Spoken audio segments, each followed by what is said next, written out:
नवरंगपुर जिलूर 2 जण कोविड योद्धा को कोरोना आक्रांत होइतबा 2 जण बीएसएफ जवान को घर महाराष्ट्र बोली जଣାपड़ी।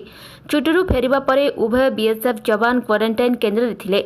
सेठारे दुहिंको कोरोना लक्षण देखादेबारु स्वाब संग्रह करी कोविड-19 परीक्षा पई पठा जाइतला।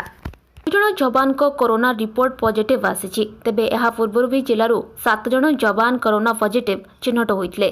जिले में वर्तमान कोरोना सक्रिय मामला 12टी रही। एथिमध्यरु 9 जण जवान कोरोना रे आक्रांत अछंती।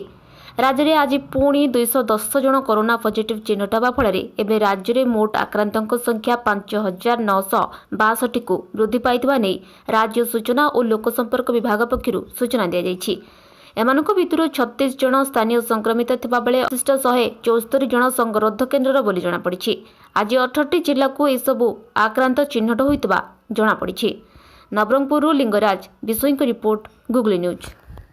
2 जण पॉजिटिव अछंती हम चिन्हट कर सारिछु। से माने हमर बीएसएफ 2 जण जवान से माने महाराष्ट्र रो आसीथिले एवं तांको आमे जो टेम्पररी मेडिकल सेंटर अछि हेल्थ सेंटर जो अछि सेठी हम रखिथिलु एवं तांकर किसी सिम्पटम डेवलप करथिबा जगु 2 दिन तळे तांको आमे नवरंगपुर स्थित कोविड हेल्थ सेंटर को शिफ्ट करिथिलु एवं सेमानकर ट्रीटमेंट चलीछि।